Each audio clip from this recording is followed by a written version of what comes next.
नमस्कार, मैं हूं रमेश भट्ट और आज हम कचहरी के शहीद स्मारक पे खड़े हैं और मुद्दा है भर्तियों में धांधली, भर्तियों में भ्रष्टाचार, भर्तियों में पैसा, भर्तियों में पहुंच।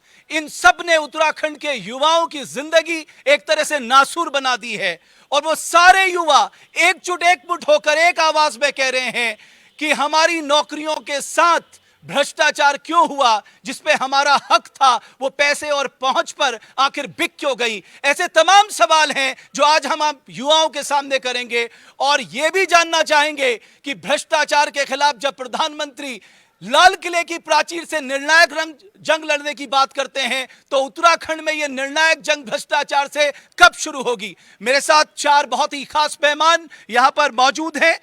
गरिमा दसोनी जी, कांग्रेस पार्टी से रवीन जोगरान, शांति प्रसाद भट्ट, डॉक्टर आरपी रतूरी और बॉबी पवार जो बेरोजगार संघ के अध्यक्ष हैं और जिन्होंने बहुत हद तक मैं कहूंगा ये बीपीडीओ भर्ती घोटाला खोलने में अपनी बड़ी जिम्मेदारी निभाई है।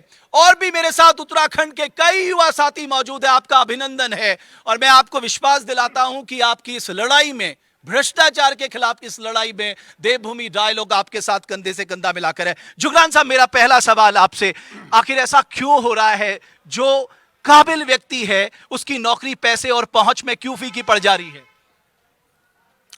देखिए भट्ट जी, विषय बहुत संजीदा है। इससे ज़्यादा संजीदा उत्तराखंड के लिए कुछ हो नहीं सकता, क्योंकि उत्तराखंड बने 22 वर्ष हो गए और उत्तराखंड के नौजवान के पास अगर रोजगार का साधन आज भी कोई है 22 वर्षों बाद, तो केवल सरकारी नौकरी बचा है। ये एक दिन में नहीं हुआ, ये 2 दिन में नहीं हुआ, ये किसी एक सरकार में नहीं हुआ या किसी भी सरकार में नहीं हुआ।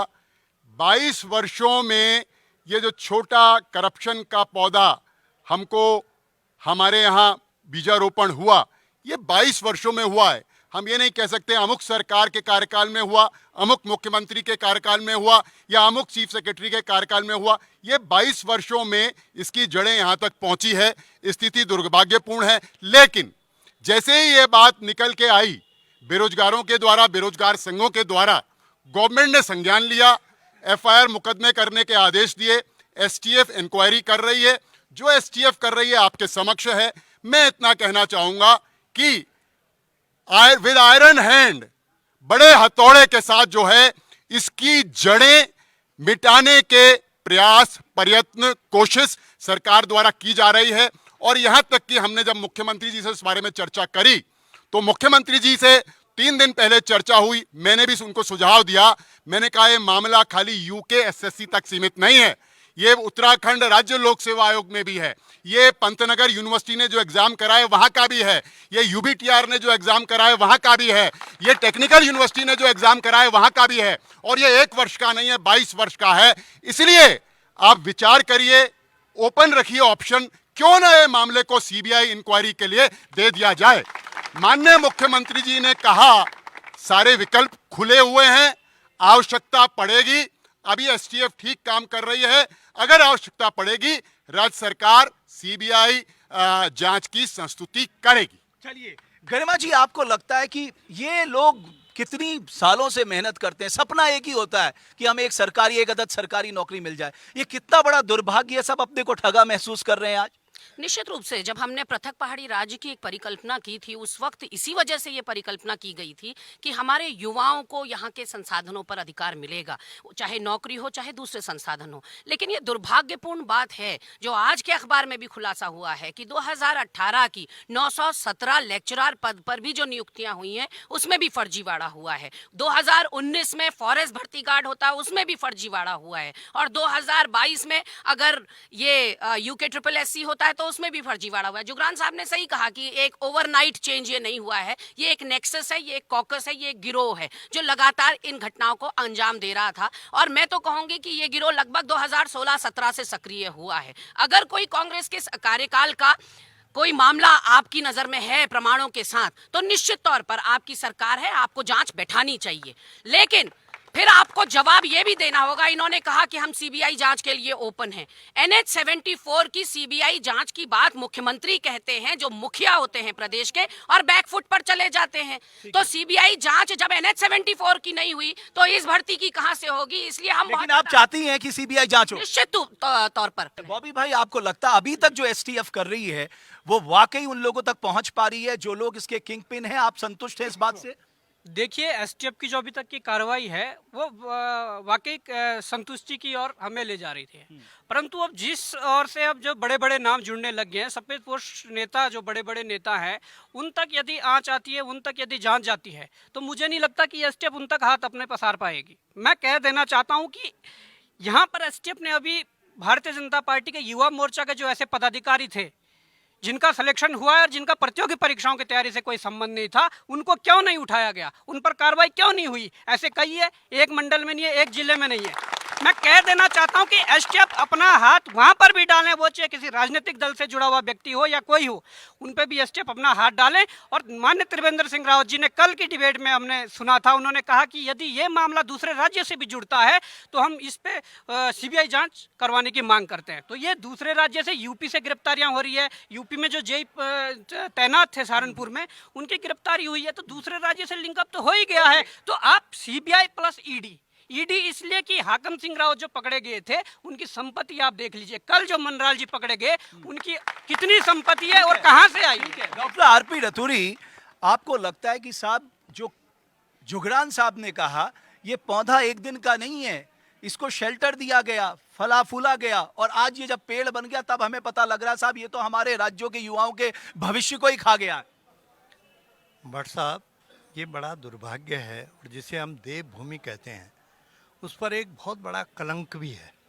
और आदरणीय जुगरान साहब कह रहे हैं, लेकिन कटिंग कौन करता है? जब बड़ा पेड़ हो जाए, मकान से ऊपर जाने लगे, तो जब मेरे घर के सामने बड़ा पेड़ हो रहा हो, अनावश्यक बढ़ रहा हो, तो उसकी जिम्मेदारी कब होती है? अरे आपके कार्यकाल में ये भ्रष्टाचार पकड़ा जा रहा है। आखिर अगर सहकारिता का भ्रष्टाचार सीबीआई के हवाले कर दिया गया होता तो एसएससी की ये सामने ना आता।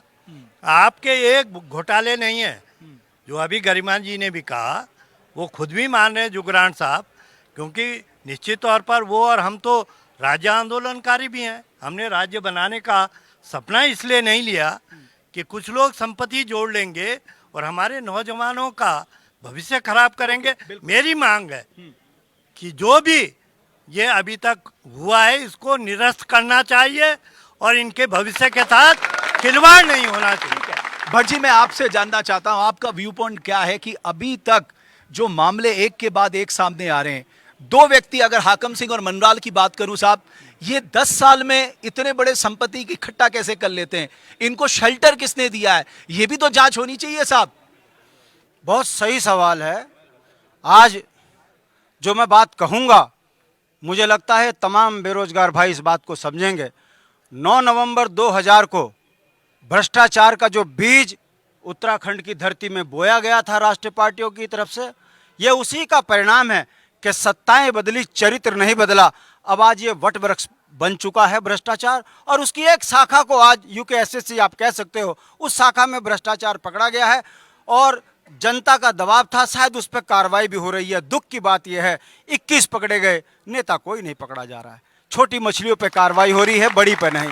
हमारा ये कहना है कि ये इस राज्य का अभी दुर्भाग्य नहीं हुआ है, जड़ से उखाड़ कर फेंकने की जरूरत है। मैं आपको याद दिलाना चाहता हूं, ये तीसरी पीढ़ी है जो आज अपने रोजगार के लिए सड़कों पे आंदोलन कर रही है। एक पीढ़ी जिसने उत्तराखंड आंदोलन में अपना जीवन बर्बाद कर दिया, बेरोजगार हो गए। दूसरी पीढ़ी इन भ्रष्टाचारियों के कारण बेरोजगार हो गई। हमारा ये कहना है, पटवारी भर्ती घोटाला होता है तो कांग्रेस के मंत्री जेल नहीं जाते, डीएम सस्पेंड हो जाता है। दरोगा भर्ती घोटाला होता है, डीजीपी के ऊपर गाज गिर जाती है, मगर मंत्री और गृह मंत्री पर कार्रवाई नहीं होती। उसी तरीके से अगर ये शिक्षा की भर्ती का घोटाला हो रहा है और अगर यूकेएसएससी की भर्ती का घोटाला हो रहा है, मंत्री पे कार्रवाई नहीं हो रही है, छोटे छोटे बेचारे तितैयों को, मछलियों को पकड़ के कार्रवाई दिखाकर जिस तरीके की युवा ओजस्वी, तेजस्वी जनता की आंख में धूल झोंकने का काम कर रहे हैं, अब इससे काम चलने वाला नहीं है। मेरा यह स्पष्ट कहना है, जांच किसी की बैठा दीजिए, जब तक दो बड़े मगरमच्छ उत्तराखंड की छाती पे बैठे रहेंगे, बड़े चोरों पे कार्रवाई नहीं होगी। और ये जितने पकड़े गए, ये हाईकोर्ट से एक पैरवी में बरी होते हुए दिखेंगे। ये दुर्भाग्य पिछले 22 वर्षों से हम देखते हुए आ रहे हैं। अभी मैं आपसे जानना चाहता हूं मित्र, आप मुझे बताइए क्या जो इस वक्त चल रहा है, आपको लगता है कि अब समय आ गया है कि हम कुछ जांचों तक सीमित ना रहें? क्योंकि गड़बड़ी तो हुई है साहब, आप धीरे धीरे सब निकल कर आ रहा है। सर गड़बड़ी नहीं, ये बहुत बड़े स्तर पर महा स्कैम हुआ है। मैं देख रहा हूँ प्रवक्ता लोग जो हमारे हैं पार्टियों के, वो आ रहे हैं, अपने बयान दर्ज कर रहे हैं। मैं जानना चाह रहा हूँ कि इन लोगों ने लिखित में क्या करा? इनके विधायक मुर्दे हैं क्या? विधानसभा में आप लोग नकल रोधी कानून के लिए बात क्यों नहीं करते हैं? यानी आपके विधायक विधानसभा में लिखित में कार्रवाई क्यों नहीं कर रहे? कितने विधायकों ने सीबीआई जांच के लिए मुख्यमंत्री को पत्र लिखा है? ड्राफ्ट कितने विधायकों ने कोई ड्राफ्ट बनाया है? युवाओं से बात करिए कि आप फ्यूचर में नकल कैसे रोकेंगे, उसके लिए आपने कितने लोगों ने विधायकों ने ड्राफ्ट बनाया है? किसी विधायक के पास विजन नहीं है। यूके SSS ने तो एक ड्राफ्ट तैयार किया है ना, वो डिस्कशन के लिए आना चाहिए। आयोग ने किया है, विधायक कहां मरे हमारे? हमने तो जनप्रतिनिधियों को चुना है, हमने जनप्रतिनिधियों को वोट दिया है। हमारे घर में आए हैं वोट मांगने, हमारे पैरों में पड़े हैं, तब हमारे पैरों में 3 दिन बाद देखो गायब हो जाते हैं। तो ऐसे विधायकों को हमने क्या करना है? उखाड़ फेंको ऐसे विधायकों को। और मैं कह रहा हूं बॉबी भाई जैसे युवाओं को हमें जनप्रतिनिधि बनाना होगा। जब तक हम, मैं समझता हूं ये सिर्फ बेरोजगार संघ तक सीमित नहीं रहना चाहिए। जब तक हमारे लोग विधानसभा में नहीं होंगे, लिखित में कार्रवाई नहीं होगी, ऐसे गूंगे बहरों पर कोई कार्रवाई नहीं होगी। और नैतिकता जब तक मुख्यमंत्री से लेकर, इसके लिए मैंने एक ड्राफ्ट बनाया है। अगर जो जिले हैं जहां हरिद्वार है, उधम सिंह नगर है, उत्तरकाशी, बड़े स्तर पर इन 3 जिलों का नाम आया है। SSC की भर्तियों में भी ये हुआ है कि इन जिलों में ब्लैक लिस्टेड किया गया है, यहाँ भर्तियां नहीं हुई है। पहला तरीका यह है कि इन तीनों जिलों को ब्लैक लिस्टेड किया जाए जहां से सबसे ज्यादा धांधली आ रही है। जो निर्दोष युवा हैं उनकी भी जिम्मेदारी है, वो जो दोषी हैं उन पे कार्रवाई करें, उनके लिए आसपास अपनी। दूसरा यह है कि जितने जिलों के प्रभारी मंत्री हैं, हर प्रभारी मंत्री की जिम्मेदारी हो कि वो अपने जिले की जिम्मेदारी ले। अगर किसी जिले में भर्तियों में धांधली होती है तो प्रभारी मंत्री का पद। मैं आपकी एक बात से तो सहमत हूं कि जो जिनको आपने चुन के जनप्रतिनिधि बनाया वो क्यों नहीं बोल रहे हैं? उनकी जिम्मेदारी है साहब बोलना। आप पहुंचे कैसे? आपको ये पावर किसने दी है? ये जनता के वोट ने दी है।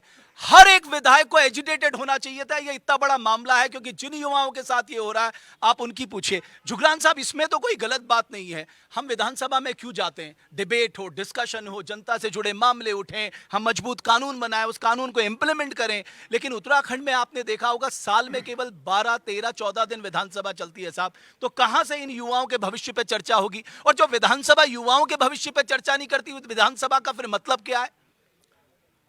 वाजिब सवाल किया हमारे नौजवान साथी से।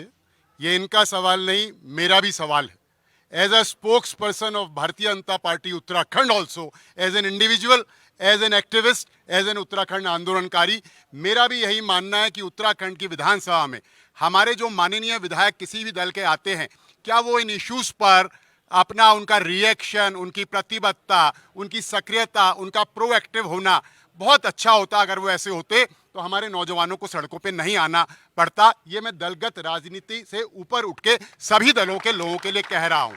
मैं बिल्कुल आपकी बात से सहमत हूं कि विधायिका का काम विधायी कार्य करना है, लेकिन अमूमन ये देखा गया है, ये उत्तराखंड का ही प्रॉब्लम नहीं है, ये उत्तर प्रदेश, मध्य प्रदेश, सराउंडिंग, दक्षिण भारत, उत्तर भारत की जो लेजिस्लेचर है वो अपना मूल काम भूल कर, मूल काम करने के बजाय सारे बाकी काम सारे कर रहा है। लेकिन विधायी कार्य में बहुत कम लोगों की भागीदारी, उनकी अटेंशन, उनके सुझाव, उनकी टीका टिप्पणी बहुत कम देखी जा रही है। इसी का यह असर है कि चीजें विधायिका के हाथ से बाहर निकली जाती हैं। अधिकारी ड्राफ्ट बना के लाते हैं, बहुत कम लोग उसको पढ़ रहे हैं, जो इसका अभाव है।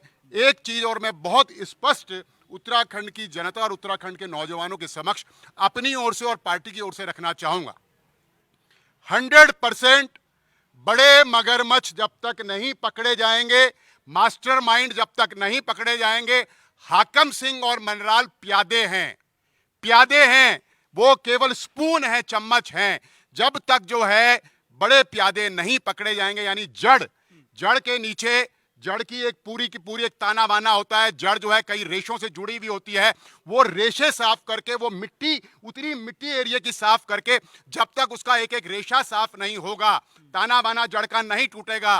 तो साल भर बाद अगर हम टहनी काटेंगे, फोंगे काटेंगे, जड़ नहीं काट के ऊपर से काट देंगे, फिर पनप जाएंगे। खाद पानी और धूप से ये चोर फिर पनप जाएंगे। इसलिए जड़ मौका है, 22 साल बाद ही सही। अगर आज भी आंख खुल जाए पूरे उत्तराखंड की, पहले तो जनता की खुलनी चाहिए, नौजवान की थोड़ा खुलने लगी है, लेकिन अब खुलने लगी है। 2016 में भी खुली थी, मैं मानता हूं खुली थी, लेकिन अब उत्तराखंड के नौजवान को दलगत राजनीति से ऊपर उठकर केवल नौजवानों को एकत्रित होकर यूनाइट रहना चाहिए, एफर्ट करते हुए दिखना चाहिए। सरकार, मैंने पहले भी स्पष्ट किया है, सरकार की जो एसटीएफ चल रही है उसमें कुछ उम्मीद बंधी है, लेकिन अगर इस एसटीएफ से, मैं सार्वजनिक रूप से बात कहना चाहूंगा, हाकम सिंह के रिजॉर्ट में उत्तराखंड के डीजीपी अशोक कुमार जी सांकरी में घूमने के लिए जाते हैं, वहां रुकते हैं, ऐसा सोशल मीडिया पे आया। इसका कोई खंडन अभी तक नहीं आया। तो खंडन ना आने की वजह से मैं इस बात का उल्लेख कर रहा हूं। क्या प्रदेश के पुलिस प्रमुख को इंटेलिजेंस इनपुट नहीं है, एलआईयू का इनपुट नहीं है, इंटेलिजेंस का इनपुट नहीं है, उसके एसएसपी का इनपुट नहीं है, उसके थानेदार का इनपुट नहीं है? अगर प्रदेश का पुलिस का मुखिया डीजीपी अगर एक ऐसे व्यक्ति के यहां जाके रुक रहा है, तो फिर अधिकारी लोग क्या कर रहे हैं इस स्टेट के अंदर 22 सालों से? यह बड़ा क्वेश्चन मार्क है।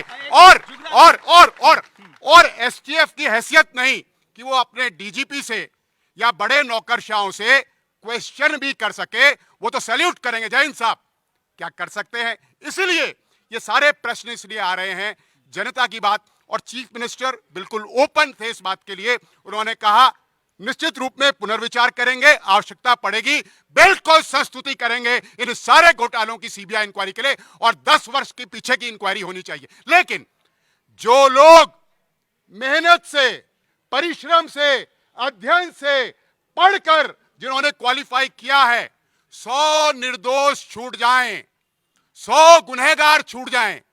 न्याय व्यवस्था भारत की यह कहती है, राजा हरिश्चंद्र सत्यवादी के समय से, कि 100 गुनहगार छूट जाएं, एक निर्दोष आदमी को सजा नहीं होनी चाहिए। इसलिए जो युवक 10 साल से मेहनत कर रहा है, अध्ययन कर रहा है, और वो उसका चयन हो गया, अगर उस पर कोई एलिगेशन नहीं है, तो हम स्टेट गवर्नमेंट से यह भी मांग करेंगे कि ऐसे सब स्टूडेंट्स को आगे क्वालिफाई करें, उनकी ज्वाइनिंग दे, सशर्त शपथ पत्र लगाए कि इंक्वायरी चल रही है, और अगर कोई दोषी पाया जाएगा तो सीधे टर्मिनेशन किया जाएगा। ठीक है गरिमा जी, एक और बात, संदेह क्यों उठता है? आज तक आपने देखा होगा बीजेपी ने कहा तुम्हारे इतने घोटाले, कांग्रेस ने कहा तुम्हारे इतने घोटाले, ना उन घोटालों का पता है ना उन घोटाले करने वालों का पता है। तो लोगों को लगता है कि ये जांच भी क्या अपने कंक्लूजन तक पहुंचेगी, या ये भी सिर्फ दिखाने भर की रह जाएगी? देखिए, बहुत दुखद पहलू यह है कि उत्तराखंड को दीमक की तरह चाटने वाले उत्तराखंडी ही हैं। जो अभी भाई ने विधायकों के लिए कहा, बिल्कुल वाजिब बात है कि दिल के फफोले जल गए सीने की आग से, इस घर को आग लग गई घर के चिराग से। इस उत्तराखंड के विधायक जो आज चुप्पी साधे हुए बैठे हैं, 70 छोटा राज्य इसलिए बनाया जाता है कि प्रशासनिक तौर पे, एडमिनिस्ट्रेटिव तौर पर उसको हैंडल करना, उसको गवर्न करना, सुशासन लगाना आसान हो। लेकिन यहाँ कुछ उल्टा देखने को मिला है कि 22 सालों में हमारी स्थिति बद से बदतर होती चली गई है। अब यहाँ जो देखने को मिल रहा है, यूके SSSC भर्ती के बाद एक ब्लेम गेम चल रहा है। पता नहीं युवा ये नाजुक मोड़ पर है, कम उम्र है, इनके समझ में आ रहा है कि नहीं आ रहा है। लेकिन हमारे इस राजनीति को, गंदी राजनीति को या षड्यंत्रकारी राजनीति को समझने में हमें समय नहीं लग रहा है। अब क्योंकि यूके SSSC भर्ती घोटाला पुष्कर सिंह धामी जी के कार्यकाल के दौरान खुलासा हुआ है, तो गाज मुझ पर ना गिरे इसलिए 2018 के घोटाले सामने लाए जा रहे हैं। आज के आप अखबार लाइए तो घोटाले सामने आ रहे हैं, ये अच्छी बात है, तारीफे काबिल है, लेकिन पहले क्यों नहीं आए? इसलिए क्योंकि मेरी कमीज ज्यादा साफ है, उसकी ज्यादा बेदाग है। त्रिवेंद्र को घेरो, मुझे मत घेरो, ये वाला खेल चल रहा है, ब्लेम गेम चल रहा है, जिसमें पिस युवा रहा है। इसलिए मैं कहना चाहती हूँ कि निश्चित रूप से जांच होनी चाहिए। जितने भर्ती घोटाले अभी तक लाइमलाइट में आए हैं, सबकी निष्पक्ष और पारदर्शिता। गरिमा जी कह रही कि ये आपस में लड़ाई तो नहीं चल रही है जुगरान साहब? देखिए गरिमा जी बहुत डिप्लोमेटिक हैं, बहुत ही बहुत तेज तर्रार प्रवक्ता हैं कांग्रेस की। लेकिन मैं आदरणीय गरिमा जी यानी कांग्रेस जो ये बोल रही है, इस बात को सिरे से नकारता हूं। मैं तो ये कह रहा हूं मैं ये कह रहा हूं यूकेएसएससी की स्थापना के बाद से पब्लिक सर्विस कमीशन को सबसे पहले कोर्ट में मैं ही लेके गया था 2004 पे। 10 साल मैंने डिफेमेशन झेला है, रोशनाबाद हरिद्वार कोर्ट से जमानत कराई है। कम से कम आज से 10 वर्ष पहले के सारे मामले, चाहे वो हमारी सरकारें रही हो या किसी, क्योंकि ये एक दिन में पौधा नहीं पनपा है, यूं यूं यूं यूं ये एक जो है वट वृक्ष बदला है, ऐसा नहीं है। प्लीज। हाँ, I want to ask Jugran जी कि क्या कारण है कि ये जो घपले घोटाले 2018, 19, 17 वाले हैं, ये अब खुलासे हो रहे हैं। अभी तक कहाँ सोए थे? अभी तक सारे विभाग कहाँ सोए थे? ये घोटाले कहाँ तक जुगरान थे? साहब, और उसमें भी इस व्यक्ति का बड़ा हाथ है जो इस इट इज वेरी क्लियर कि घपले आज अगर संज्ञान में आ रहे हैं, हम कह रहे हैं बहुत अच्छी बात है, संज्ञान में आ तो गए। कम से कम उत्तराखंड के अंदर 22 वर्षों से क्या चल रहा है, और अभी तो इतने बड़ा घपला उत्तराखंड में है जिसकी कोई बात ही नहीं कर रहा। मैं ताज्जुब मानता हूं कि उत्तराखंड का नौजवान, उत्तराखंड का मीडिया, उत्तराखंड की लेजिस्लेचर, उत्तराखंड की पॉलिटिकल पार्टीज उस घपले की बात क्यों नहीं कर रही हैं जो सबसे बड़ा घपला सबको फटी आंखों से दिखता है। क्यों मौन है लोग? क्या है वो बता दीजिए ना। लेट मी टेक टाइम ना। क्या अगर अगर अगर अगर अगर अगर हमारे अगर आपको नहीं लगता यहाँ पर खुलासा हो जाना चाहिए आप युवाओं के साथ में?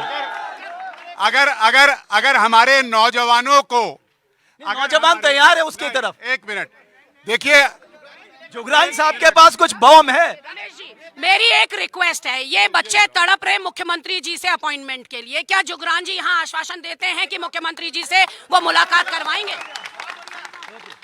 देखिए एक मिनट इस पर मैं आता हूं, लेकिन नौजवानों से रिलेटेड ही बॉम्ब है, नौजवानों की नियुक्ति से संबंधी बॉम्ब है, और मैं उस बॉम्ब के खिलाफ उत्तराखंड बनने के बाद से अकेले मुझे एक नौजवान का समर्थन इस उत्तराखंड में नहीं मिला। ये सब समर्थन करने को तैयार हैं।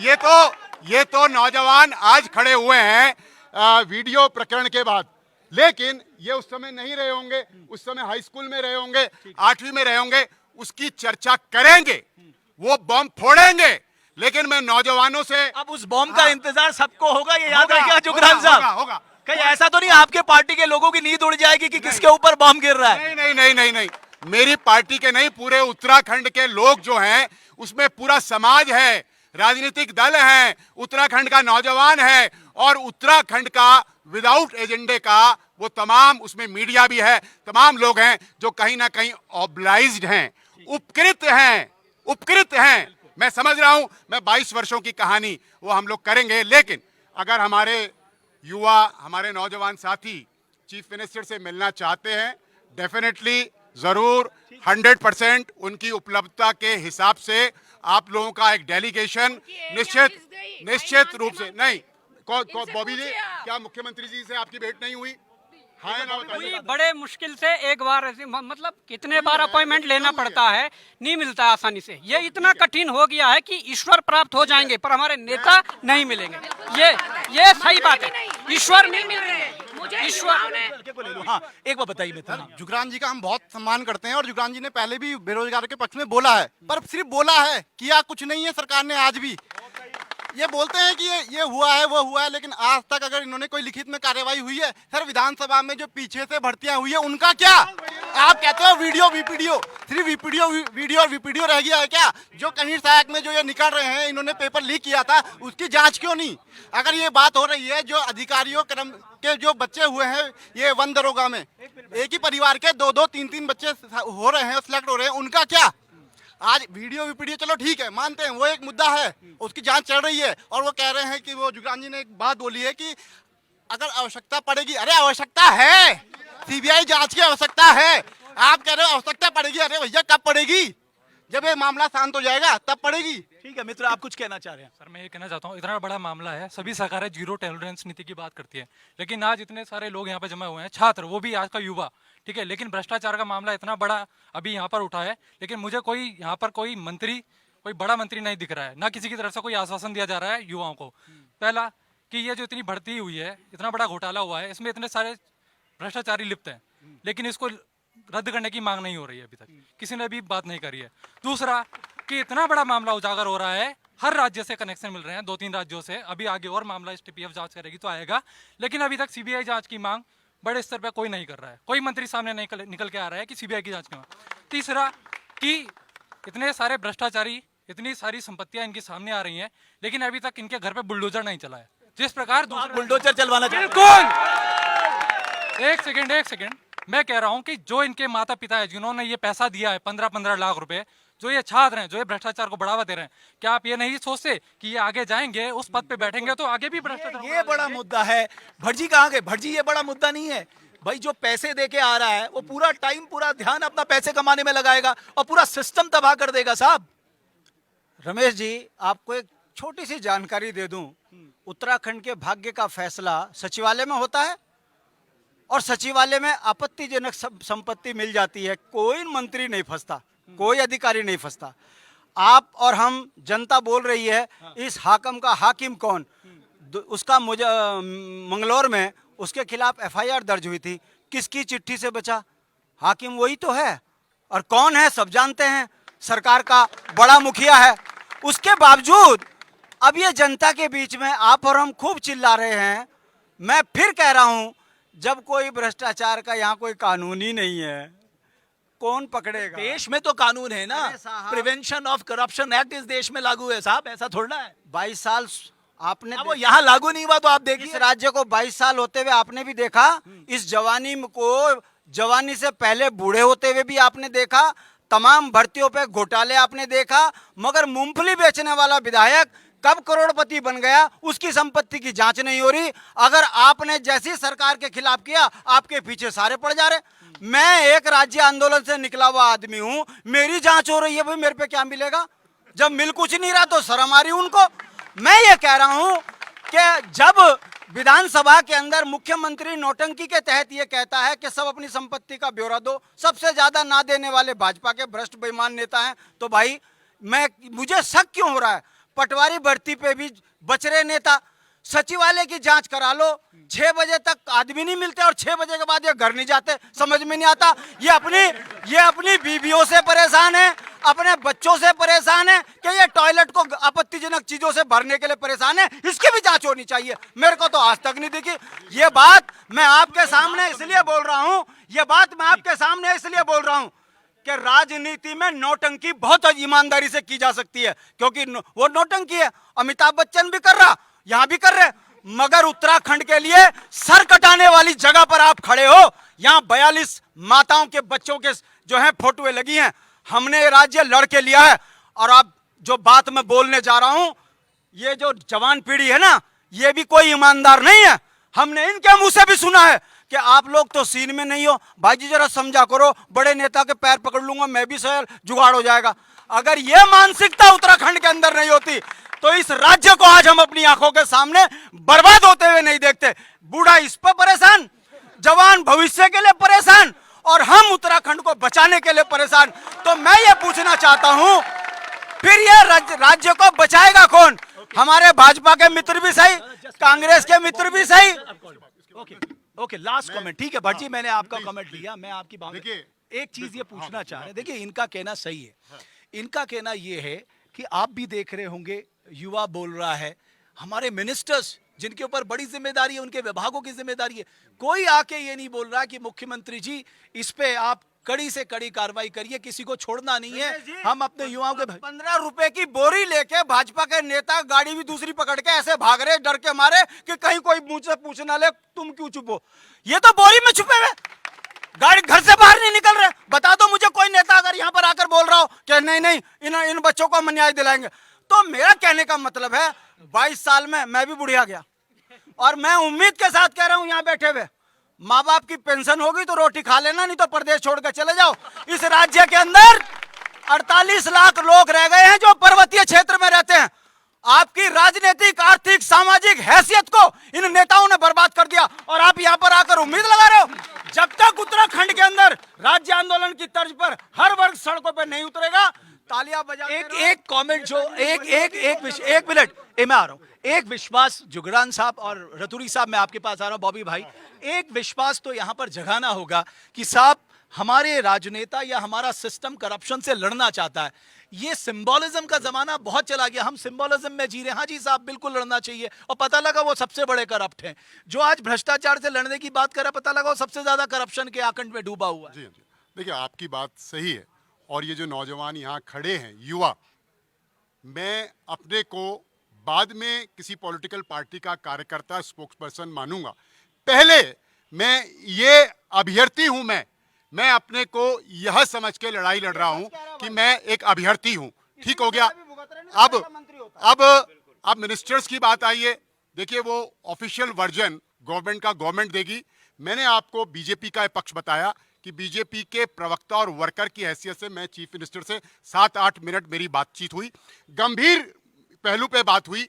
मैंने उनसे निवेदन किया, मैंने कहा पूरे स्टेट की डिमांड है, आप पुनर्विचार करिए, रिकॉल करिए, वो रिकलेक्ट करिए और सारे विकल्प खुले रखिए। उन्होंने भी मुझको आश्वस्त किया खुले हृदय से, सर, खुले मन से। लोकल नेताओं को उत्तरकाशी के पता था कि हाकम गड़बड़ आदमी है और गलत तरीके से पैसे कमा रहा है, तब क्यों नहीं उसे पार्टी से निकाला गया? मैं तो इस बात को सोच के हैरान हूं, जब आपको जैसे आपने कहा कि डीजीपी को लोकल एलआईयू ने, उसके एसएसपी ने, उसके थाने ने किए, वहां के लोकल लीडर्स के बाद हाकम के बारे में सब जानते थे। मैं सहमत हूं। देखिए, मनराल के बारे में सारे लोग जानते थे। देखिए क्या है, ये देवभूमि, ये स्टेट जो है, हमने 22 साल में कौन सी पॉलिटिकल संस्कृति यहां दी है? कौन सी दी है? क्या हम उत्तर प्रदेश के जमाने से बेटर ही पॉलिटिकल संस्कृति दी है, या हम उत्तर प्रदेश बिहार में जब एक जमाने में बहुत क्या क्या नहीं हुआ, हमने उस संस्कृति को अडॉप्ट किया है? स्टेट की संस्कृति का reflection political leadership, political parties में दिखेगा। ये अनफॉर्चुनेट पार्ट है कि पॉलिटिकल यूनिट्स भी पुलिस की यूनिट्स की तरह बिहेव करी। बेटर होता कि स्थानीय जो लोग हैं वो लोग भी सर, अपडेट कर आप देते। बीजेपी को लेकर सवाल ये उठ रहा, आप एक एक्साइज पॉलिसी पे सीबीआई भेज दे रहे हो सुबह से शाम तक, और यहां इतनी बड़ी भर्ती घोटाला हो गया युवाओं के साथ, वहां कोई जिक्र नहीं है। तो ये तो डबल स्टैंडर्ड है ना, यही तो पूछ रहे हैं लोग। ये सब लोग दिल्ली में एक्साइज पॉलिसी में आप देखिए, सीबीआई रेड करे, करप्शन किया, उनको जेल में डाले, लेकिन साहब यहां तो उससे भी बड़ा घोटाला हुआ, भविष्य से घोटाला हुआ है। आपका सवाल भी वाजिब है, आपकी युवाओं की आवाज भी वाजिब है, और इनकी आवाज और आपकी आवाज में मेरी आवाज और मेरी पार्टी की आवाज मिलके यहां ये परिस्थितियां बन गई हैं कि गवर्नमेंट पुनर्विचार करेगी, ऑप्शंस खुले हैं, और संस्तुति करने का वक्त भी आएगा तो संस्तुति करेगी। इस पे फीडबैक ले रही है। एक बॉबी भाई, एक बात हो रही है, अगर सीबीआई जांच की बात करें तो ये एक आकलन आ रहा है कि साहब बाकियों की भर्तियों का क्या होगा, वो लटक जाएंगी, तो जो आगे की भर्तियां उन युवाओं का क्या होगा? देखिए, मैं आपको स्पष्ट बता दूं कि 6 भर्तियां तो ऑन ग्राउंड जांच पे हैं। अब वो भर्तियां ये है कि बीडीओ, बीपीडीओ, वन दरोगा और फॉरेस्ट गार्ड और कनिष्ठ सहायक जो कोर्ट वाली भर्ती है, और उसके उपरांत सचिवालय रक्षक। ये 6 भर्तियां ऑन द ग्राउंड अभी जांच पे हैं, और ये एसटीएफ के पास है और बीपीडीओ 16 विजिलेंस के पास है। अब आप देखिए, अगर सीबीआई भी इंक्वायरी करती है तो जांच का कोई समय सीमित और नहीं है, तय नहीं है। जांच में 2 दिन भी लग सकते हैं, 2 साल भी लग सकते हैं। तो मैं एक विशेष बिंदु जो है, महत्वपूर्ण बिंदु, उस और ध्यान आकर्षित सबका करना चाहूंगा कि ये छलावा उत्तराखंड के युवाओं के साथ क्यों हो रहा है? क्या वो 2 साल वेट करेंगे, 4 साल वेट करेंगे जांच का? आप जांच कंटिन्यू रखिए और अच्छी उच्च स्तरीय जांच करिए। मीनवाइल एग्जामिनेशन कराते रहिए, एग्जामिनेशन करवाते रहे। और कई लोग भाजपा के प्रवक्ता कह रहे थे कि आयोग भंग करना समाधान नहीं है। अरे भंग क्या, हम वहाँ की मशीनरी भंग थोड़ी कर रहे हैं, वहाँ की बिल्डिंग को ध्वस्त थोड़ी कर रहे हैं। हम उनके अंदर बैठे करप्ट लोगों को भंग करने की बात कर रहे हैं, उनको वहाँ से उखाड़ फेंकने की। एक मिनट, नहीं, मैं बात पूरी करने दीजिए। हम उनको उखाड़ फेंकने की बात कर रहे हैं। अब बात चल रही है, सोशल मीडिया पे चला रहे हैं कि वहाँ पे कोई रावत जी, थपलियाल जी, उनको अध्यक्ष बनाने की बात करें। अरे जिस आयोग के अंदर सभी को पता था कि भ्रष्टाचार हो रहा है, तो उन्होंने उस समय आवाज क्यों नहीं उठाई? क्या उनको अध्यक्ष बनने का हक है? नहीं। वहां पर हमें किसी ईमानदार व्यक्ति को अध्यक्ष और सचिव के पद पर देखना है। वहां पर निचले स्तर पर जो कर्मचारी काम कर रहा है, वहां पर हमें ईमानदार व्यक्तियों का होना बहुत जरूरी। और मैं एक बात स्पष्ट कह देना चाहता हूं कि जुगरान जी ने कहा कि किसी का अहित ना हो। अब मैं कहना चाहता हूं, ये बहुत महत्वपूर्ण बात है कि अहित होने के ना चक्कर में जो प्रिंटिंग प्रेस है वो राज्य से बाहर रखी गई थी कि राज्य में तो कोई अगर प्रिंटिंग प्रेस रखेंगे तो वहाँ कोई ना कोई किसी का रिश्तेदार होगा जो जिनका बच्चा पेपर दे रहा होगा, इसलिए बाहर रखी थी। परंतु इन्होंने उस किले को भी भेज दिया। मैं कहना चाहता हूँ कि अब आपने वो किला तो भेज दिया, परंतु जो ये युवा है, और अगर सेग्रीगेशन की आप बात कर रहे हो तो कैसे होगा? जुगरान जी कह के गए, सेग्रीगेशन कैसे होगा? हम ये आरोप लगाते हैं, क्या पता कोई एसटीएफ का ही बंदा, मतलब अपने परिवार का हो, रिश्तेदार हो, जो सेग्रीगेशन में जिसे क्लीन चिट मिल जाए, या किसी विधायक का मंत्री या मुख्यमंत्री का आदमी हो जिसे सेग्रीगेशन में क्लीन चिट मिल जाए। इसलिए सुप्रीम कोर्ट के ये आदेश है, मैं कह देना चाहता हूं कि प्रणालीगत जो भी ऐसी धोखाधड़ी होती है उसमें पेपर को निरस्त कर पुनर्परीक्षा करवाना ही एक न्यायोचित समाधान है। चलो ठीक है, मुझे लगता है कि गवर्नमेंट को इस पे एक बार, गरिमा जी मैं रतूरी जी से उसके बाद आ रहा हूँ। रतूरी जी, अब जो यहाँ पर एक कंसेंसस में देख रहा हूँ, ज्यादातर लोगों का ये कहना है कि साहब ठीक है, एसटीएफ बहुत अच्छा जांच कर रही है, इसमें किसी को कोई शक नहीं है, बट क्योंकि इसमें बहुत सारे लोग इन्वॉल्व हैं, बड़े पॉलिटिशियन इन्वॉल्व हैं, उन तक कैसे पहुंचा जाएगा, तो इसके लिए एक इंडिपेंडेंट इंक्वायरी की जरूरत है। आपका क्या कहना है? देखिए भट्ट साहब, एसटीएफ तब तक बिल्कुल निष्पक्ष नहीं कर सकती है जब डीजीपी हाकम सिंह के रिजॉर्ट में आराम करता हो, तो एसटीएफ कैसे कर सकती है? एसटीएफ किसके अधीनस्थ है? निश्चित तौर पर ये हमारे हाई कोर्ट नैनीताल के सिटिंग जज से इसकी जांच हो, तब इसमें निष्पक्ष हो सकता है, क्योंकि ये नूरा कुश्ती चल रही है। भ्रष्टाचार में तालमेल है, अगर तालमेल न होता तो अब तक मैं कहा कि धन सिंह साहब भी अंदर होते, लेकिन क्योंकि जो अभी आपने एक प्रश्न उठाया कि तेरी रेवड़ी मीठी और मेरी रेवड़ी मीठी और तेरी खट्टी, ये भाजपा का चरित्र खराब हो रहा है कि सीबीआई एकदम दिल्ली में तो जाती है, लेकिन उत्तराखंड में धन सिंह के यहाँ जब 1 महीने पहले, साल भर पहले सहकारिता का भ्रष्टाचार निकलता है, तो उस पर क्यों नहीं सीबीआई की जांच होती? क्यों नहीं उनके यहाँ ईडी की जांच होती है? ये सब नोरा कुश्ती है, हाँ, इनके साथ ठीक है गरिमा जी, मैं आ रहा हूँ मित्र। खिलवाड़ है। ओके, देखिए सीधी सी बात है भट्ट जी, मैं सिर्फ इतना कहना चाहती हूँ कि यहाँ पर जो चल रहा है वो बड़ा खेल चल रहा है। जो मुख्यमंत्री पुष्कर सिंह धामी जी को भी आज एसटीएफ की जांच के आदेश देने पड़े, वो उसके बाद देने पड़े जब एस राजू जी ने इस्तीफा दे दिया, जब बॉबी पवार जैसे युवा सामने आए और इन्होंने खुलासे किए, वो यू टर्न ले नहीं पाए, वो बैक फुट पर जा नहीं पाए, इसलिए मजबूरन उनको ये जांच करानी पड़ी। लेकिन जांच में जैसे कि इसने कहा अभी बॉबी ने कि वो किला भेद दिया, ये आपके और मेरे बस की बात नहीं है कि वहां जो पेपर छप रहे थे उनकी वीडियो को डिलीट करा देना। ना वो मेरी कुब्बत है ना इसकी कुब्बत है, कोई ना कोई सरकारी महकमे में ऐसा व्यक्ति बैठा है जिसके तार जुड़े हुए हैं और जो पूरी क्लिपिंग को गायब कर रहा है। मेरा व्हाट्सएप पूरा भरा हुआ है आप जैसे अभ्यर्थियों की एप्लीकेशन से, जिसमें वो खून के आंसू रो रहे हैं। और मुझे सिर्फ आपसे एक निवेदन करना है कि सिर्फ अपना घर जिस वक्त जल रहा है उस वक्त सड़कों पर मत उतरिए, जिस वक्त दूसरे के साथ भी कुछ अन्याय हो रहा है उस वक्त भी आपको ऐसे ही मुट्ठी बनना है। यहाँ लगातार इस तरह की, चाहे किसी की भी सरकार हो, दलगत राजनीति से ऊपर उठकर हमें पहले उत्तराखंड को बचाना है। मैं ये भी कहना चाहूंगी, एक माँ के जब 2 बच्चे झगड़ते हैं माँ को बुरा लगता है, वैसे ही जब आपके बीच में भी हम 2 गुट देख रहे हैं, एक चयनित छात्रों का, एक जिनका चयन नहीं हुआ है, तो दुख हो रहा है।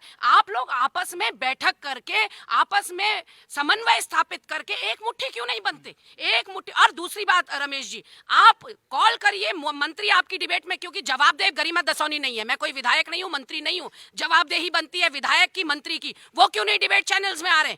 वो बताएं ना कि उन्होंने क्या कार्रवाई की। और आप कॉल करिए, मेरा आपसे भी निवेदन है भट्ट जी, जो मंत्री कॉल नहीं उठा रहा है या डिबेट में आने के लिए मना कर रहा है, उसका नाम का खुलासा करिए। इन युवाओं को पता चलना चाहिए कि उनकी पीठ पे छुरा भोंकने वाले जनप्रतिनिधि कौन कौन है। मैं तो चीफ मिनिस्टर के साथ इंटरव्यू करना चाहता हूं 1 to 1, ताकि मैं पूछ सकूं कि साहब वो क्या सोच रहे हैं, बट वो आए तो सही। मैंने सबको संदेश भेजा, अगर आप चाहे मैं अपने मैसेज दिखा सकता हूं आपको, कोई रिप्लाई नहीं करता। सवाल ये, आप मुझे बताइए कि आप भी मानते हैं कि साहब एक इंडिपेंडेंट इंक्वायरी इसका एक मात्र मकसद है, या आपको लगता है अभी चलने दीजिए?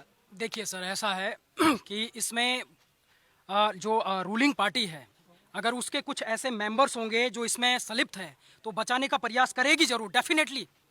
लेकिन हम चाहते हैं कि इसकी सीबीआई जांच हो और डेफिनेटली हो। और जो सिलेक्टेड कैंडिडेट बाहर खड़े हैं, मैं एक बात कहना चाहता हूं, यही पॉलिटिकल पार्टी कुछ हैं जो उनको मिसगाइड कर रही हैं, they are absolutely misguiding there. ये सबसे बड़ा नहीं, वो वहाँ खड़े हैं, अगर उनके अंदर, मैंने उनको भी आमंत्रित किया है, बहुत अच्छी बात है, लेकिन अगर वो मेरे लिए सारे उत्तराखंडी बराबर है साहब। देखिए सर, अगर व्यक्तिगत स्वार्थ से ऊपर उठ के वो आ जाए यहाँ पे, हमारा कॉपरेशन करे, तो ऐसा नहीं हो सकता। क्यों बाहर खड़े हैं? बहुत गलत बात है। और आप जो है सिलेक्टेड और नॉन सिलेक्टेड कैंडिडेट के बीच डिस्प्यूट पैदा कर रहे हैं, आपस में लड़ा रहे हैं, उनको मिसगाइड कर रहे हैं, ये अच्छी बात नहीं है। अगर जो है एक सिलेक्टेड कैंडिडेट की बात करें, एक नॉन सिलेक्टेड कैंडिडेट, कौन सा पैरामीटर है आपके पास इस भर्ती को लेकर कि आप जो है उनको न्याय दिलाओगे? अगर वास्तविक तौर पे उनको न्याय दिलाना है तो भर्ती रद्द करिए और उनको मुआवजा दीजिए। ये है वास्तविक न्याय। ठीक है, न्याय ये नहीं है सर। हाँ, एक लास्ट पॉइंट। सर मैं ये कह रहा हूँ, 2 पॉइंट कहना चाहता हूँ लास्ट, कि सरकार ने मेडल तो बांट दिया STPF वालों को, लेकिन अभी CBI तक जांच क्यों नहीं दी गई? जब इतना बड़ा मामला हो गया, मेडल बांट रहे हैं, अभी तक तो आया ही नहीं है मामला, मगरमच्छ तो पकड़ा ही नहीं गया। और दूसरी बात, जो ये गुटबाजी कर दी जा रही है यहाँ मेहनती और अमेहनती छात्रों की, क्या जिन्होंने पेपर दिया है जो सिलेक्ट नहीं हो, क्या मेहनती नहीं है? एक चीज और, लगेगी आग तो आएंगे कई मकान जद में, यहाँ कोई मेरा ही मकान थोड़ी है, सभी इसके बनेंगे। एक लास्ट भज्जी में आप सब लोगों से एक ये जरूर कहना चाहता हूं, अभी तक उत्तराखंड में जितने भी घपले घोटाले हुए हैं उसमें किसी को सजा नहीं मिली। गरिमा जी ने एक बात कही कि NH-74 की जांच इसलिए CBI से नहीं हुई क्योंकि तब के मिनिस्टर ने कहा मैं रोडें बनाने बंद कर दूंगा। तो क्या करता आदमी? तो सवाल इस बात का है कि ये आप लोगों का दबाव है जो किसी भी सत्ता को मजबूर करेगा कि जैसा आप लोग चाहेंगे। मैं इसीलिए कहता हूं, जिंदा कौमें 5 साल तक इंतजार नहीं करती हैं। आप लोगों को बताना होगा कि आप लोग क्या चाहते हैं। जब आप वोट दे सकते हैं तो आप अपना मैंडेट भी सुनाइए ना कि आप क्या चाहते हैं करके। भट्ट जी मैं गलत कह रहा हूं? और एक बात मैं आप सब लोगों से मैं निवेदन करना चाहता हूं, जो गरिमा जी ने भी कहा, मैं बटना नहीं है। ये उत्तराखंड सबसे इंपॉर्टेंट उत्तराखंड है, उसके बाद बाकी लोग इंपॉर्टेंट है। अगर ये राज्य बचेगा, इसकी खूबसूरती बचेगी, इसकी संस्कृति बचेगी, यहाँ का कल्चर बचेगा, तभी तो हम बचेंगे। जब यही नहीं बचेगा फिर नहीं बचेंगे। इसलिए हमें एकजुट रहना है। लेट गवर्नमेंट डिसाइड, गवर्नमेंट को क्या डिसाइड करना है। उनको लगता है कि वो इनके साथ जस्टिस कर सकते हैं तो वो करें, लेकिन डिवीजन का फायदा गवर्नमेंट उठा रही है और क्या, क्योंकि आपके बीच में डिवीजन है। ठीक है। जब एक एक मास्क उतार लो भाई, गवर्नमेंट बीच में फायदा हाँ उतार लो, पूरा उतार लो, कुछ नहीं होगा तुम्हें। अभी तुम्हें तो नौकरी पानी है, तुम अभी से क्यों डर रहे हो? बताओ। ये बोल रहा हूँ कि मेरी 3rd शिफ्ट थी वीडियो में और मेरी थी 68 मार्क्स। और कुछ भाई लोग बाहर पे मेहनती लोग, उनमें जो 5 की 1st शिफ्ट वाले थे उनकी भी सेम मार्क्स है 68 मार्क्स। EWS कैटेगरी से आता हूँ, वो भी आते हैं कुछ। उनका कैसे सिलेक्शन हो गया, मेरे कैसे नहीं हुआ? जबकि तीनों पेपर पहले लीक हो रहे थे, तीनों पेपर। तो संविधान आर्टिकल 16 कहता है कि सबको समान न्याय मिलने से, तो पेपर बिका तो सबको दो, हमें भी दो जोइनिंग। 68 हमें भी दो जोइनिंग। वो क्यों कह रहे कि हम मेहनती है? तो हम नहीं मेहनती। मेरे 10-15 दोस्त ऐसे हैं जो 77, 76, 75 नंबर ला के बाहर और के। मेरी 68 नंबर थी 3rd शिफ्ट में। अगर 2 नंबर बढ़ जाती है, 3 नंबर बढ़ जाती है, जैसे इनकी बढ़ के 5, 6 नंबर, हमारे तो घट गए, और तो मेरा भी सिलेक्शन होता आज। तो कौन मेहनती कौन है? मैं आपकी भावना समझता हूँ। मित्र आप कुछ हाँ सर, क्या मैं सुन रहा हूँ, बहुत सी डिबेट मैंने सुने हैं। इन डिबेटों में कहा जा रहा था कि जो मेहनती बच्चों को ज्वाइनिंग दिया जाए। तो मैं कहता हूँ कि मेहनती बच्चे जो भी हैं, इन्होंने पेपर एक तो नहीं दिया हुआ। मेहनती बच्चा केवल एक पेपर नहीं देता है, पेपर बहुत सारे पेपर देगा। क्या कहते हैं उससे, क्लर्क देगा, लोअर पीसेस देगा। एक पेपर देने के लिए कोई नहीं आएगा, केवल वीडियो का पेपर देने तो नहीं आएगा। अगर तुम कहते हो कि ज्वाइनिंग दो, तो कैसे सेपरेट करोगे? तो उसका मेन आंसर है कि वो हर जगह सिलेक्टेड हुआ होगा वो बंदा, क्योंकि वो वीडियो क्वालिफाइंग किया हुआ है, तो और जगह भी क्वालिफाइंग किया होगा। पीसीएस मेंस देगा, लोअर पीसीएस मेंस देगा, और बहुत सारे फॉर्म उसने भरे होंगे और सिलेक्टेड भी हुआ होगा। जो वीडियो में सिलेक्टेड हुआ है तो वहाँ भी सिलेक्टेड हुआ होगा। तो बहुत सारी डिबेटों में सुन रहा हूँ ना कि ज्वाइनिंग उन बच्चों को दे देना चाहिए, उनके साथ अन्याय नहीं होना चाहिए। लेकिन वो बंदा केवल एक ही पेपर नहीं देगा, उसने बहुत सारे पेपर दिए होंगे, और जो क्वालिफाइंग किया होगा तो सब हम कह सकते हैं वो बंदा सही है। ठीक है मित्र, आप कुछ कहना चाहेंगे? मैं ये चाहता हूँ कि मतलब पेपर रद्द हो, ठीक है ना। बाकी जो कह रहे हैं, मांग कर रहे हैं, वो करेगा अपनी मांग, उनका भी अपना कहना अपनी जगह वो ठीक है। हम किसी के ऊपर दोषारोपण नहीं करना चाहते हैं, लेकिन हमारी जो मांग है कि मतलब ये पेपर रद्द होना चाहिए, उसमें मतलब इस प्रकार का कोई भेदभाव नहीं होना चाहिए। क्योंकि जब इतना बड़ा स्कैम हो चुका है, आपके सामने सब चीज़ें कलई खुल चुकी है, तो कुल मिलाकर के पेपर को रिजेक्ट कर दिया। अब एक आखिरी सवाल गरिमा जी और भट्ट जी, लोकतंत्र में विपक्ष की बड़ी भूमिका है, आप लोग बाउंड करिए ना गवर्नमेंट को कि वो एक्शन ले। हमने समय मांगा है, आज ही माननीय अध्यक्ष जी से चर्चा भी हुई है इस विषय में, और हम माननीय मुख्यमंत्री जी से भी समय मांग रहे हैं, गवर्नर साहब से भी समय मांग रहे हैं, उनसे इंटरवीन करने के लिए हम करबद्ध प्रार्थना कर रहे हैं। लेकिन यहाँ पर बड़ी बात यह है भट्ट जी, जो बॉबी ने भी कही, कि एक प्रचंड बहुमत की सरकार, एक ट्रिपल इंजन की सरकार ये नहीं कह सकती है कि घपले की जांच होने तक सारी भर्तियां रोक दी जाएंगी। सारे विभागों में कर्मचारियों का टोटा पड़ा हुआ है, एक कर्मचारी पर 6 कर्मचारियों का बोझ आ चुका है। तो ऐसे में आप भर्ती प्रक्रिया नहीं रोक सकते। आप कब तक स्टैंड स्टिल पर पूरे प्रदेश को डाल देंगे? अगर आप प्रचंड बहुमत हैं तो फिर आपके अंदर इतनी कुव्वत होनी चाहिए। आप ये नहीं कह सकते कि इस साल केवल सड़क का काम होगा, बेरोजगारों वेट करो, इस साल केवल अस्पतालों का काम होगा, महंगाई कैन वेट। ऐसा नहीं होता। सरकार को समग्रता में, टोटलिटी में काम करना पड़ता है और सारे वर्गों का ख्याल रखना होता है। इसलिए भर्ती प्रक्रिया को रोकना इसका सोल्यूशन बिल्कुल नहीं। ठीक है, लास्ट कमेंट भट्ट जी। मेरा ये कहना है कि सरकार को इस तरफ भी ध्यान देना चाहिए, जिनकी उम्र 39, 48 साल, 38 साल की है, उनके ऊपर भी ध्यान रखा जाए। यदि ये भर्ती कैंसिल होती है तो तुरंत अविलंब दोबारा पेपर कराया जाए और विद इन ए मंथ इसका रिजल्ट निकाला जाए, ताकि वो बच्चे जो सरकारी सेवा से वंचित हो जाएंगे उम्र में, उनको वो मौका मिले। ठीक है, रतूरी जी लास्ट कमेंट। मेरा तो यही कहना है कि ईमानदार अगर सरकार है तो पूरी तरह न्याय व्यवस्था से, हाई कोर्ट के सिटिंग जज से जांच होनी चाहिए, इनको न्याय मिलना चाहिए और प्रक्रिया बंद नहीं होती। प्रक्रिया को पारदर्शी बनाओ, साफ सुथरी करो। ठीक है, तो कुल मिलाकर यहां पर जो बात निकल कर आई है, सब लोग कह रहे हैं कि साहब इंक्वायरी इंडिपेंडेंट होनी चाहिए, और जब ये इंटरस्टेट है तो इसमें बड़ी इंक्वायरी रोल में आ जाती है। दूसरी बात मैं ये कहना चाहता हूं कि ये बात सच है कि करप्शन वो किसी भी तरह का है, उसके खिलाफ लड़ाई लड़ने की आज जरूरत है। अगर उत्तराखंड बचाना है तो इस भ्रष्टाचार से लड़ना ही होगा, और वो लड़ सकते हैं, हमारे राजनेता वही इस सिस्टम को ठीक कर सकते हैं। बशर्त है उन्हें ये कसम खानी होगी कि साहब हम वाकई प्रदेश के हित में इस लड़ाई को लड़ेंगे। मैं कुछ पंक्तियां कहना चाहता हूं कि समय की शिला पर मधुर चित्र किसी ने बनाए, किसी ने बिगाड़े, किसी ने लिखी आंसुओं से कहानी, और किसी ने समझा इसे सिर्फ 2 बूंद पानी। तो इन युवाओं के आंसुओं को सिर्फ 2 बूंद पानी ना समझकर, अगर इनकी आंखों का सैलाब उतर गया जमीन पर तो बड़े बड़े हुक्मरान टूट जाएंगे। इसलिए मैं कहना चाहता हूं कि ईमानदारी से जांच हो, और बड़े मगरमच्छ जो आज हर उत्तराखंडी कह रहा है, छोटों को भी पकड़ो लेकिन बड़े मगरमच्छों को भी पकड़ो, उनको भी जेल में डालो। जिन्होंने अकूत संपत्ति इकट्ठी कर ली है उनका भी पता लगाओ। इतनी जगह ईडी जा रही है, कुछ ईडी उनके घर में भी भेज दो, ताकि दूध का दूध, पानी का पानी हो जाए। बहुत बहुत धन्यवाद देवभूमि डायलॉग की इस खास पेशकश को देखने के लिए।